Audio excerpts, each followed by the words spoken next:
I'm making this video today to review the 80% Arms Easy Jig Gen 3. I'd recommend this jig to everybody. I know 3D Tactical, I believe it is, makes one very similar. I prefer 80% Arms.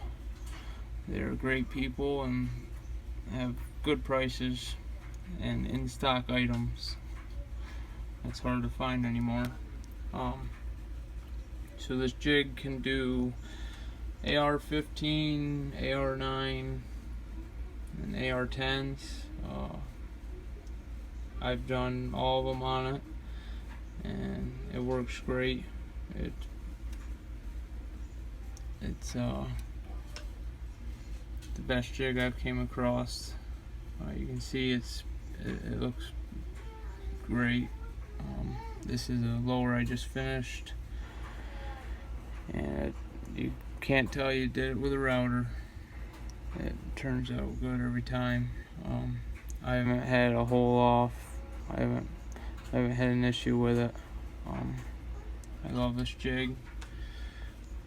You get everything you need to do all three of those. This is the router base. It's a really good design. There's a bearing in here to hold your end mill in place. The speed mill is also a great thing.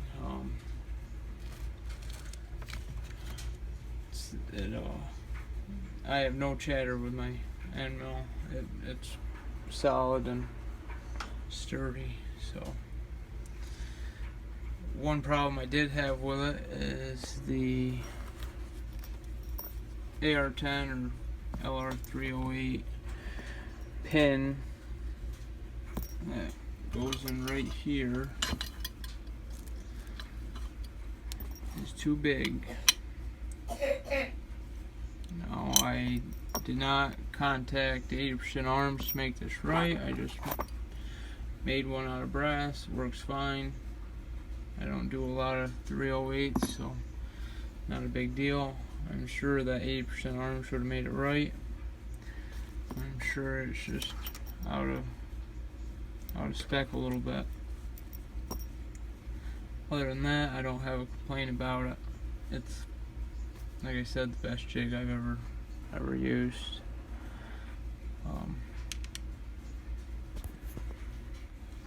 So I'll walk you through the process. You have your lower, you take this here, you take the buffer cap screw and you put it in there and screw that in.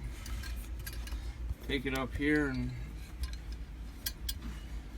put your pin in here. Then you're gonna put these two Allen screws in and tighten it up. Make sure your cap's tight, holding the receiver tight. Then you take your drill block. It's a very good drill block. There's no wear. I've done 30 plus receivers and there's no wear at all, so no complaints there. Anyways, you put that on there and you'll drill your first hole, and it's gonna go right down to your trigger hole, and that's where you start. The holes to start in with your end mill. There's 3 different pin sizes that go here for step 1, step 2, and step 3. Step 1 is the front and rear pocket, and step 2 is the main pocket. Step 3 is going to be for your trigger hole or slot.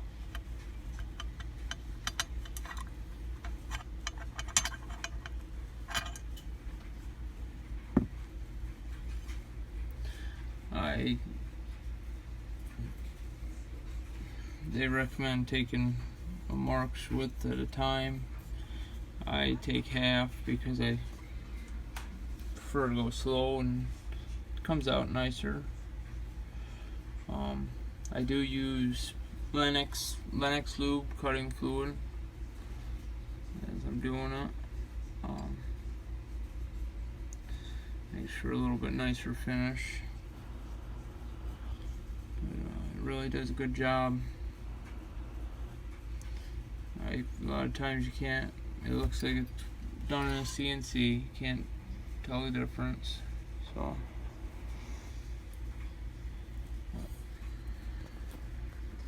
these router plates are made to fit many different routers. I have a DeWalt because that's what I got. I like DeWalt tools. It works good.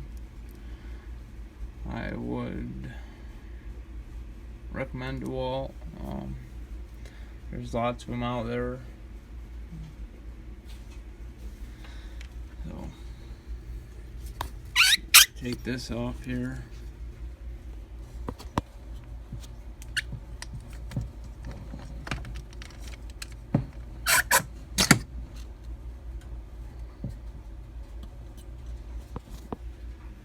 See the bearing down in there.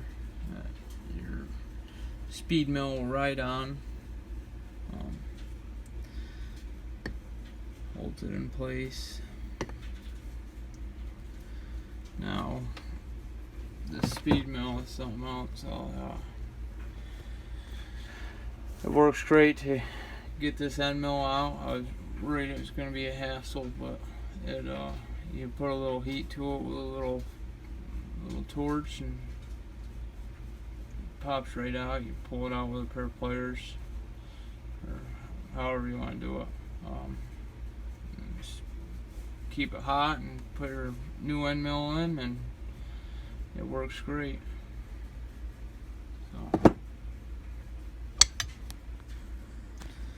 So if you're looking to get a good jig and go to the next level, milling out lowers, I would recommend this. It's inexpensive and it works great. It's made to last. A lot of the jigs out there will work for 1 or 2 or maybe 3 lowers and then the holes go to crap and it's not made to last. So this, I do recommend using a drill press to drill your holes.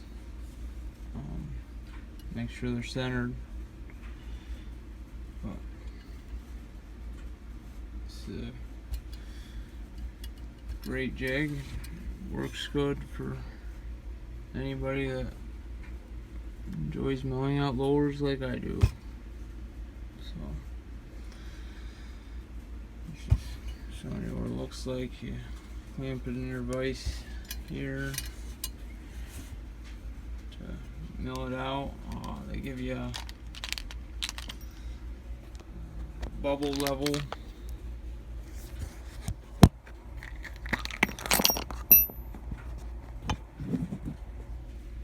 make sure it's level. And you lay it right down on the side to drill the holes, pin holes, and the safety selector hole. And they have drill bushings in them, good drill bushings. Like I said, the only problem I've ever had with it is this 308 pin. Really wasn't a big deal. I'm sure they would have fixed it. I can't complain. They've gave me a lot of good deals. It could just even be the coating that's on it that's making it a little too thick. So besides the pen, I give this a 10 out of 10. I highly recommend getting yourself one before the government does away with them. They're real handy and easy to use. Quick. You can mow a lower pretty quick if you wanted to. And quality. Maybe that don't look good to you, but sure does look good to me. Anyways, thanks for watching.